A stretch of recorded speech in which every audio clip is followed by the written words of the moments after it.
Wayanad parliament മണ്ഡലത്തിൽ നിന്ന് വീണ്ടും വിജയിപ്പിച്ച തന്റെ പ്രിയപ്പെട്ട വോട്ടർമാരോട് നന്ദി പറയുവാൻ രാഹുൽ ഗാന്ധി ഈ മാസം 12-ന് വയനാട് പാർലമെന്റ് മണ്ഡലത്തിൽ എത്തുമെന്ന് കേന്ദ്ര തിരഞ്ഞെടുപ്പ് committee general convener AP. Anilkumar MLA. അറിയിച്ചു. ഡൽഹിയിലെ 10 ജൻപതിൽ വെച്ച് മണ്ഡലത്തിലെ UDF നേതാക്കളുമായി നടത്തിയ കൂടിക്കാഴ്ചയിലാണ് നന്ദി പര്യടന തീയതി സംബന്ധിച്ച് തീരുമാനമായത്. Congress parliamentary party chairperson Shrimati Sonia Gandhi, Rahul Gandhi, സംഘടനാ ചുമതലയുള്ള AICC general secretary KC Venugopal MP, Priyanka Gandhi എന്നിവരുമായാണ് കൂടിക്കാഴ്ച നടത്തിയത്.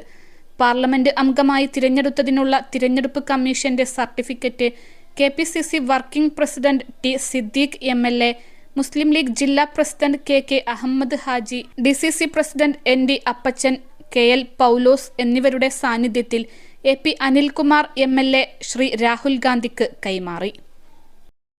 +2 ഡിഗ്രി കഴിഞ്ഞവർക്ക് വേൾഡ്സ് ഫസ്റ്റ് AR/VR ക്ലാസ് റൂമിലൂടെ സ്മാർട്ട് ഫോൺ എഞ്ചിനീയർ ആവാം. കൂടുതൽ അറിയാൻ വിളിക്കൂ Bridco and Bridco. Alsalama eye hospital 21 ലക്ഷത്തോളം സന്തുഷ്ടരായ ഉപഭോക്താക്കളും 2 ലക്ഷത്തോളം തിമിര ശസ്ത്രക്രിയകളും പൂർത്തിയാക്കിയ മലബാറിലെ ഏക കണ്ണാശുപത്രി. ലോകോത്തര നിലവാരമുള്ള ചികിത്സാ സംവിധാനങ്ങൾ, എല്ലാ നേത്രരോഗ ചികിത്സാ സൗകര്യങ്ങളും വിദഗ്ധരായ ഡോക്ടർമാരുടെ മേൽനോട്ടത്തിൽ. Al Salama eye hospital, hospital road, Perinthalmanna.